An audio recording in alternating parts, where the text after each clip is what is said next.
In Matthew, Jesus frequently seems to be talking in riddles, and this is true with today's gospel.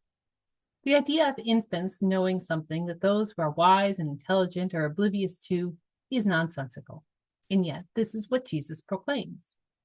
But it does make sense when we read it in the context of the whole. Jesus begins today's gospel talking about children complaining and gossiping in the marketplace. Like with children or other busybodies, there is no pleasing the religious and moral leaders of Jesus' age.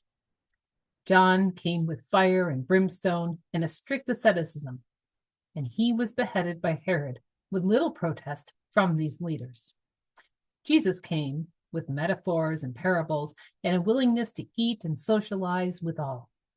And he gained the same disdain as John. It was not the behavior or the media through which the message was conveyed that made the leaders upset. That was just what they pointed to.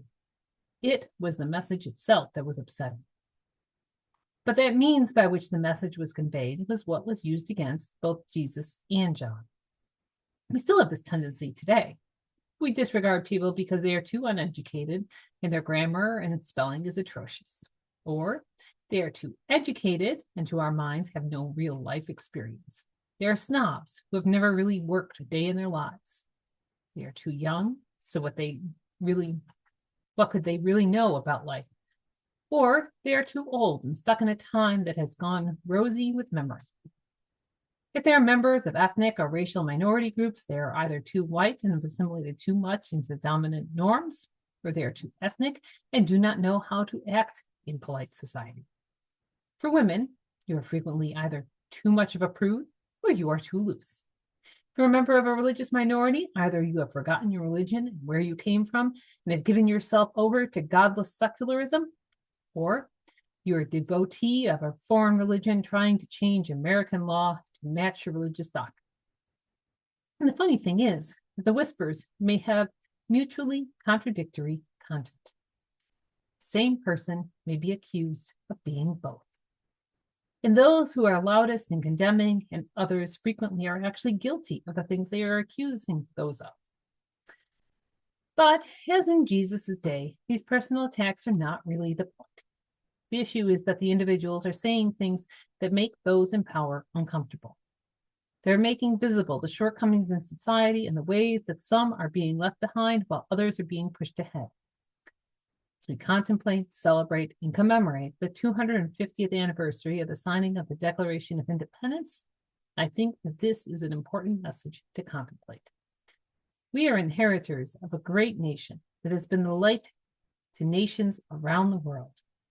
And we are the inheritors of a nation which was slow to abolish slavery and subsequently created an oppressive system known as Jim Crow that became a model for the oppressive states around the world, including Nazi Germany and apartheid South Africa.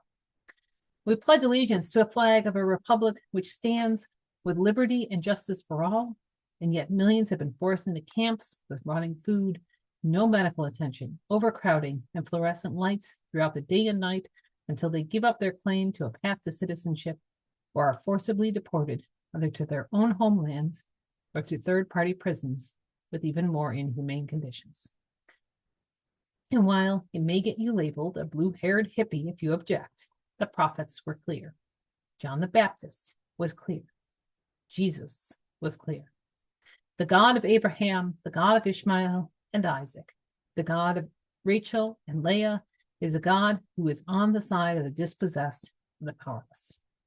When we turn our backs on the least among us, we turn our backs on God.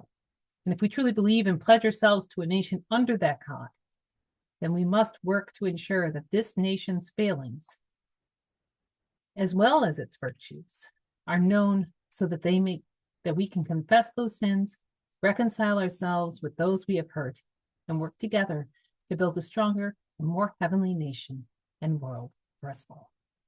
Amen.